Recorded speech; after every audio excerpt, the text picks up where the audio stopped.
Pernah nggak sih kalian lihat spreadsheet isinya angka semua, terus pusing sendiri? Rasanya kayak tersesat gitu kan?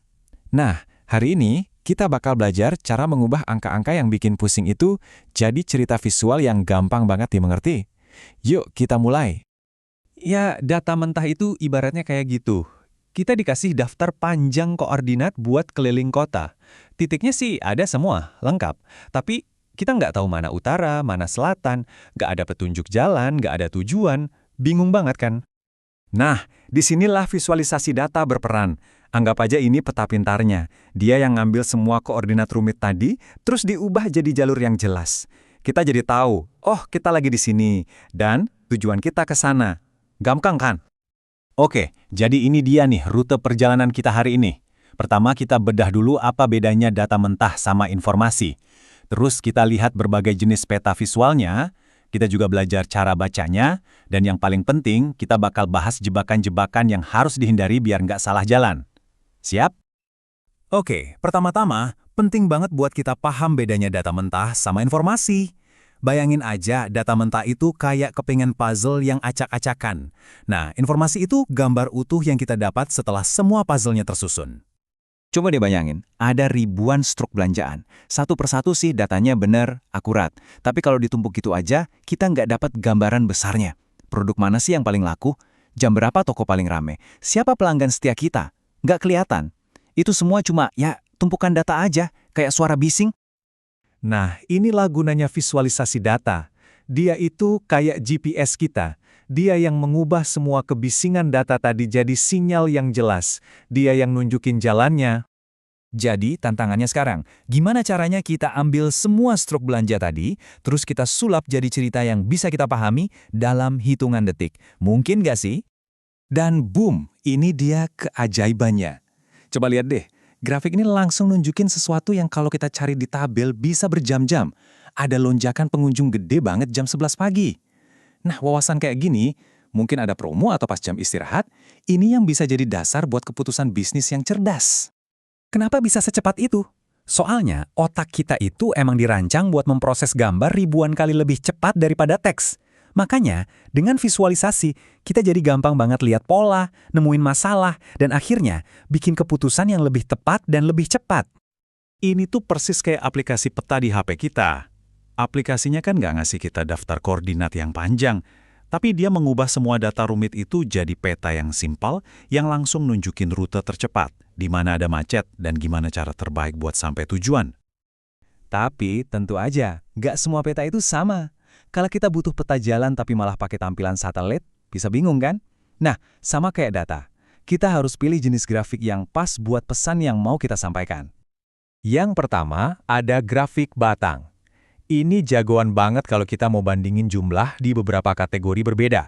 Misalnya mau bandingin penjualan produk A, B, dan C, atau ya kayak di contoh ini, jumlah anggota di tiap ekskul sekolah. Lihat deh, dari sini kita langsung tahu kalau ekskul basket anggotanya paling banyak, disusul robotik, terus pramuka. Otak kita itu lebih gampang dan lebih cepat proses perbedaan panjang batang ini daripada harus bandingin angka satu-satu di tabel. Oke, lanjut. Ada yang namanya grafik garis. Ini paling pas buat nunjukin perubahan dari waktu ke waktu. Jadi, setiap kali kita berurusan sama data yang ada urutan waktunya, harian, bulanan, tahunan, grafik garis ini jadi alat yang paling ampuh buat lihat trennya.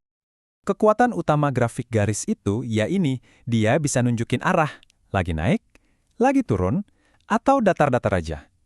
Pertanyaan kayak, harga internet bulanan kita naik terus nggak sih? Atau penjualan kuartal ini turun ya?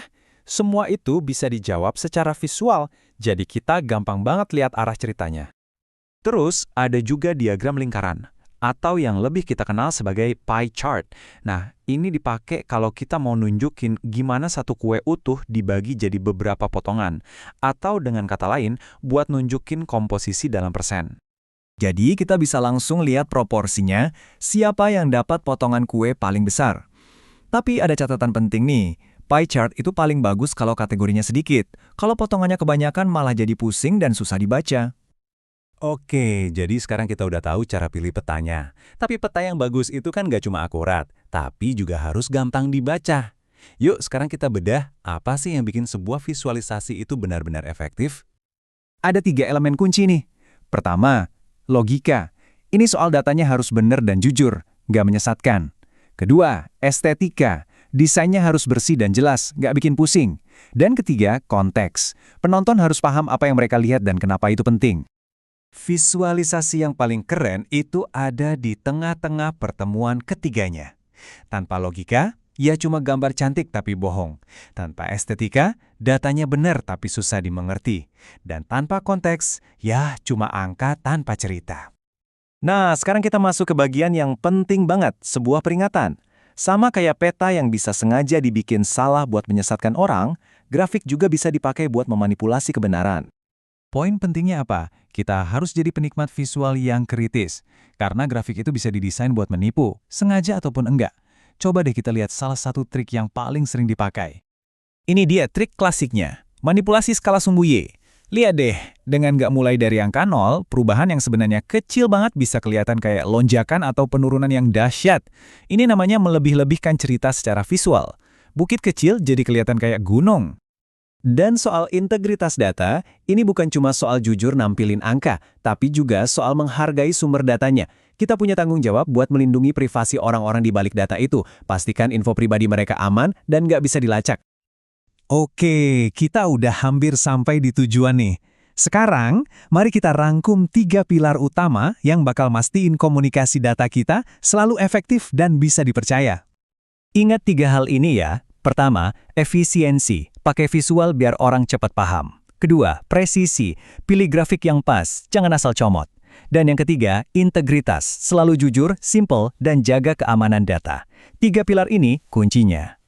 Jadi, lain kali kalian lihat grafik, entah itu di berita atau di presentasi, coba deh berhenti sejenak dan tanya ke diri sendiri, aku cuma sekedar lihat atau benar-benar paham ceritanya?